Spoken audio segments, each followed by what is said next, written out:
standing here, not knowing how we'll get through this day, but holding on to face, you know that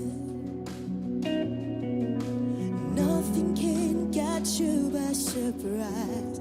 You got this figured out, and you're watching us now. But when you look as if we can win, you represent your arms and step in, and everything we need you supply. You got this in control, and now we know that you made a way when our backs were against the wall, and it looked as if it was over. But you made a way, and we're standing here,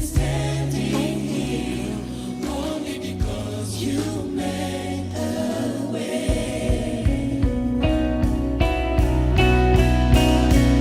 'Cause you move the mountains, you cause walls to fall with your power. You perform miracles. There is nothing that's impossible, and we're standing here only because you move mountains. You cause walls with your power. Perform miracles. There is nothing that's impossible, and we're standing here only because you move mountains. You cause walls with your power. You perform miracles. There is nothing that's impossible, and we're standing here only because. And we're standing here only because. And we're standing here only because you made a way. Oh, you made a way. Oh, you made a way. Oh, you made a way. Don't know how, but you did it. You made it. Don't know how, but you did it. Oh, don't know how. Don't know how, but you did it. Don't know how, but you did it. Don't know how. Don't know how. Don't know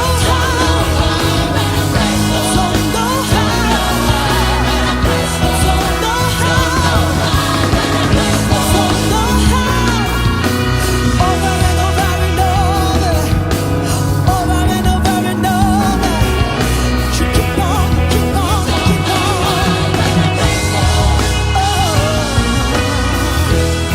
Don't know how, don't know how, don't know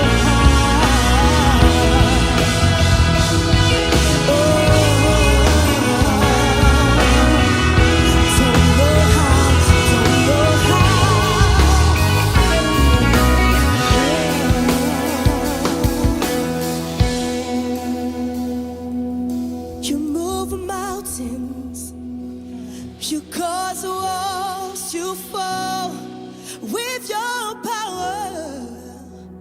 You perform miracles. There is nothing that's impossible, and I was standing here only because you made a way.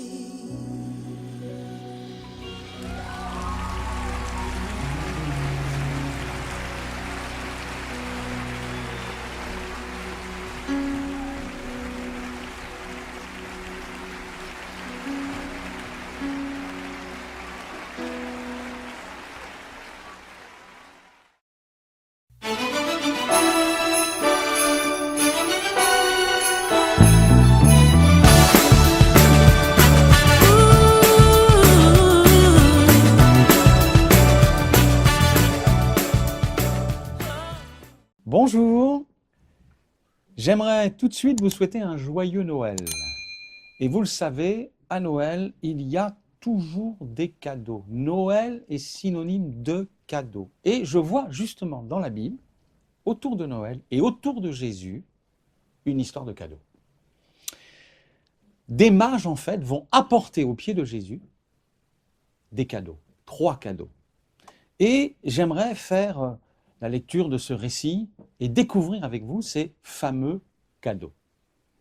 C'est donc dans Matthieu, au chapitre 2 et au verset 1er, Jésus étant né à Bethléem en Judée au temps du roi Hérode, voici des mages d'Orient arrivèrent à Jérusalem. Ils dirent, où est le roi des Juifs qui vient de naître, car nous avons vu son étoile en Orient et nous sommes venus pour l'adorer. Verset 9. Après avoir entendu le roi, ils partirent. Et voici l'étoile qu'ils avaient vue en Orient marchait devant eux, jusqu'à ce qu'étant arrivés au-dessus du lieu où était le petit enfant, elle s'arrêta. Quand ils aperçurent l'étoile, ils furent saisis d'une très grande joie. Ils entrèrent dans la maison, virent le petit enfant avec Marie, sa mère, se prosternèrent et l'adorèrent. Ils ouvrirent ensuite leur trésor et lui offrirent en présent de l'or, de l'encens et de la myrrhe. J'aimerais donc parler de ces 3 cadeaux, car je crois qu'ils ont une signification pour nos vies.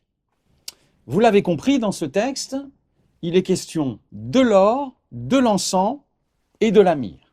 Parlons d'abord de l'or. Pourquoi apporter de l'or à Jésus? Parce que l'or symbolise la royauté.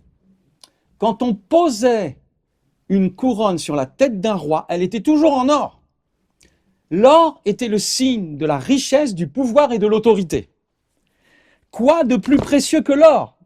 Le métal le plus digne, le plus beau, réservé au roi. Donc l'or nous parle de royauté. Et donc quand les mages apportent de l'or aux pieds de Jésus, l'enfant Jésus, le bébé Jésus, il proclame sa royauté. Et il veut, ce Jésus, être notre roi. Il est plus qu'un bébé, il est plus qu'une histoire ancienne. Il est un maître, un sauveur, un seigneur. C'est vrai qu'il n'est qu'un bébé encore. Mais il va devenir un roi puissant, un adulte, plein d'autorité, plein de force, avec de la dignité, avec de la puissance, avec un vrai règne, le règne du royaume de Dieu. Et il voudrait nous faire entrer dans son royaume. Et il aimerait que nous soyons ses sujets. Et c'est un bon roi. Vous savez, les rois de la terre, ils peuvent être durs, ils peuvent être méchants, ils peuvent être égoïstes. Mais Jésus est un roi bon, un roi doux. La Bible dit de Jésus qu'il est doux et humble de cœur et qu'il faut venir à lui se décharger. Donc, mettons-nous sous la coupe de ce grand roi Jésus parce que c'est un Seigneur qui va profondément nous bénir et qui ne va pas nous décevoir. Le deuxième cadeau que je découvre, c'est de l'encens. L'encens nous parle de la divinité. L'encens servait dans les rites religieux pour honorer les dieux. On mettait de l'encens. Il y avait une certaine odeur et cette odeur montait. Et elle était censée, cette odeur, être d'agréable odeur aux dieux. Et donc, quand les mages vont offrir de l'encens, en fait, ils proclament que cet enfant est plus qu'un être de chair. Cet enfant est d'essence divine. Cet enfant est Dieu. Cet enfant possède les ressources de Dieu. Cet enfant est pleinement Dieu. Il est à la fois 100% humain et il est à la fois 100% Dieu. Et il vient vers nous pour nous bénir. D'ailleurs, on voit dans le texte que les mages vont carrément se prosterner. Et là, on est vraiment dans une dimension de divinité. On se prosterne devant les dieux et Jésus est pleinement Dieu. Alors, nous devons réaliser qu'il a toutes les ressources pour nous bénir, pour agir. Étant Dieu, il peut tout, n'importe où, quand il veut, comme il veut. Et nous pouvons lui faire confiance, nous pouvons venir à lui et nous pouvons nous attendre à sa puissance parce qu'il est Dieu tout-puissant. Le troisième élément, troisième cadeau, c'est la myrrhe. Alors la myrrhe symbolise l'humanité mortelle. En effet, la myrrhe était utilisée pour les embaumements. Et elle nous parle du côté humain de Jésus. Et elle nous parle en particulier de sa mort. Car la myrrhe servait quand la personne était morte. Ça servait à l'embaumer.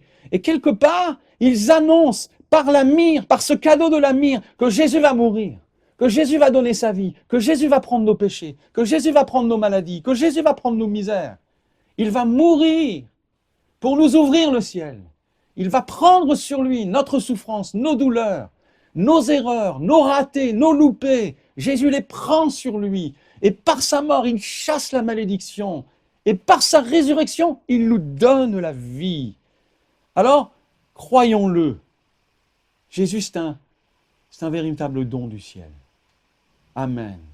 Et je crois important, en terminant cette vidéo, de vous dire que nous devons venir à lui. Amen. Avec des cadeaux.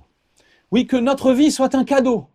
Qu'on vienne à lui comme un cadeau en disant « Jésus, tu es roi. Jésus, tu es Dieu. Jésus, tu es mort pour moi. Je te donne ma vie. Prends-la. Je m'abandonne entre tes mains. » Dieu vous bénisse.